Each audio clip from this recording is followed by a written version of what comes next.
కానీ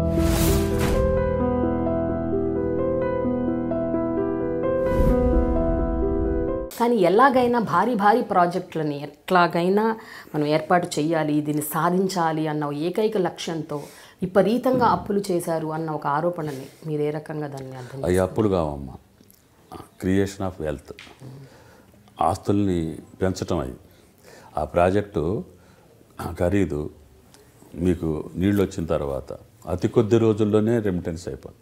capital expenditure అయిపోయిన తర్వాత ఓన్లీ మెయింటెనెన్సే ఉంటుంది మాకు. ఇక తర్వాత నిధులు ఖర్చు పెట్టాల్సినంత లేదు. మాకు వచ్చేదంతా ఆదాయమే. 1 కోటి ఎకరాల్లో పంట పండుతుంటే ఈ 1,00,000 కోట్లు పెద్ద మాకు లెక్కలోది కాదు.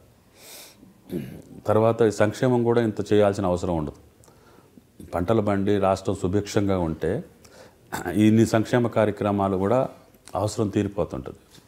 అందుకని రైతు నిలబడేదాకా రైతు పెట్టుబడి, విద్యుత్ శక్తి, ఉచిత విద్యుత్తు ఇటువంటివి చేసుకుంటూ సాగునీరు ఇచ్చిన తర్వాత మాకు ఈ సమస్యలన్నీ కూడా పరిష్కారం వాటంతటికి అయిపోతుంటాయి. ఇన్ఫ్రాస్ట్రక్చర్ మీద ఖర్చు పెట్టే క్యాపిటల్ ఎక్స్పెండిచర్ తగ్గిపోయినప్పుడు మాకు వచ్చే ఆదాయం కూడా గ్రాడ్యువల్గా పెరుగుతుంటుంది.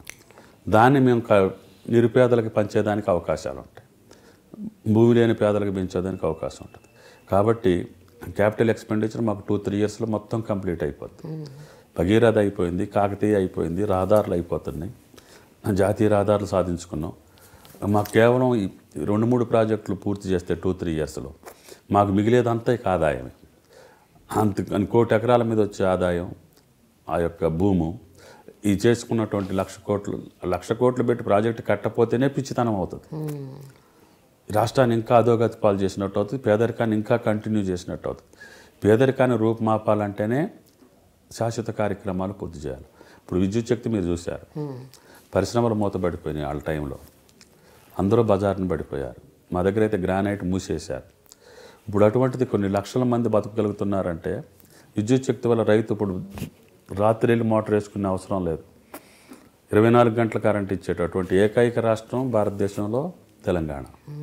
మరి అటువంటి అద్భుతాలు సృష్టించినప్పుడు ఆ సుఖం, ఆ సౌకర్యం, ఆ ఆదాయం, ఆ మిగులు ఆ ప్రజలకు అందుతుంది. అదే ఆయన లక్ష్యం తప్ప వేరేది కాదు. సార్, స్త్రీ శిశు సంక్షేమ శాఖ మంత్రిగా మీరు ఎస్పెషల్లీ మహిళల కోసం, పిల్లల కోసం మీరు అంటే మీ హయాంలో మీరు ఏం చేశారు ఈ 4.5 ఏళ్ళుగా?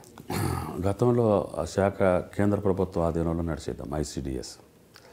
మేము వచ్చిన తర్వాత, మోడీ గారు వచ్చిన తర్వాత మొత్తం కట్ చేశారు. 1,600 కోట్లు మాకు నిధులు వచ్చే పరిస్థితి ఉండేది. ఒక్క పైసా కూడా వాళ్ళు ఇవ్వని పరిస్థితి వస్తే ముఖ్యమంత్రి గారే బరాయించి అంగన్వాడీలకి జీతాలు పెంచి వాళ్ళకి అక్కడే అంగన్వాడీలోనే భోజనం తయారు చేసి పాలు, గుడ్డు, ఐరన్ ట్యాబ్లెట్స్తో సహా గర్భవతులకి, బాలింతలకి పౌష్టికాహారం ఇచ్చి లక్షల మందికి ఈరోజు ప్రతి చిన్న తండాలో కూడా అంగన్వాడీ ఉంటుంది. అక్కడ కూలీనాలి చేసుకునే పేదవాళ్ళకి గర్భిణీ అప్పుడు కానీ, బాలింతలో ఉన్నప్పుడు కానీ వాళ్ళకి సరైనటువంటి ఆహారం దొరకకపోతే ఆ శిశువులు, పుట్టే బిడ్డలు దేశానికి ఉపయోగపడే బిడ్డలు ఉంటారు. కాబట్టి జాతిని బలవర్ధకం చేయాలి. ఇవాళ పుట్టే బిడ్డ నుంచి పెరిగే వరకు దాకా ప్రభుత్వమే బాధ్యత తీసుకోవాలని ఆరోగ్య లక్ష్యం ప్రవేశపెట్టి లక్షల మంది పిల్లలకి, తల్లులకి మేమే భోజనం పెట్టి వాళ్ళ కూలీనాలికి పోయే పని లేకుండా వాళ్ళని సాదుకుంటూ, వాళ్ళ బిడ్డలను సాక్కుంటూ మళ్ళీ వాళ్ళని తీసుకొచ్చి స్కూల్లో, రెసిడెన్షియల్ స్కూల్స్లో పెట్టి చదివించి పెద్ద చేసి పెళ్లి చేసి ఈ రకంగా స్థిరపరిచేటటువంటి ప్రభుత్వం తెలంగాణ ప్రభుత్వం. అది ఎప్పుడూ లేదు. ఆడబిడ్డ పెళ్లి చేస్తే 1,116 ఇచ్చే ఎక్కడన్నా ఉందమ్మా?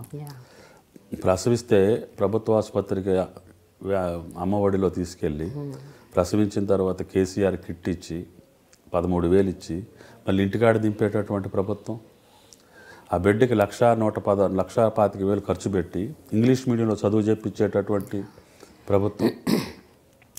ఆరోగ్య లక్ష్యం ద్వారా ఇన్ని లక్షల మంది తల్లులకి, బిడ్డలకి పోషించేటటువంటి ప్రభుత్వం.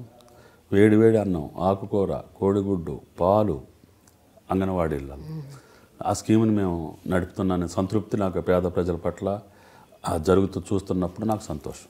మీరు చూస్తున్నారు ఐ డ్రీమ్ న్యూస్ని. మీరు చూస్తున్నది ఐ డ్రీమ్ న్యూస్. అంటే కళలని నిజం చేస్తూ ప్రజలకి నిజాలని కళల ద్వారా తీసుకొచ్చే ఐ డ్రీమ్కి మై బెస్ట్ విషెస్. మీరు చూస్తున్నది ఐ డ్రీమ్ న్యూస్. మీరు చూస్తున్నారు I dream channel. For more videos, please subscribe I Dream. మరిన్ని వీడియోల కోసం ఐ డ్రీమ్ని సబ్స్క్రైబ్ చేయండి. Please subscribe I dream. And I'm very much satisfied with the way interview went on.